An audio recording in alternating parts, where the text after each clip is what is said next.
నటరాజుకి నట భంగిమవో, కీర్తన తోంతన శంకరునికి సంకీర్తనవో.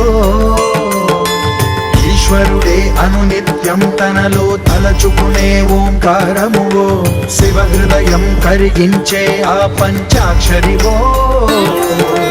నీ మదిలో మహాదేవుడినే కొలువుంచగా కైలాసమువో, అతని పాదము చందన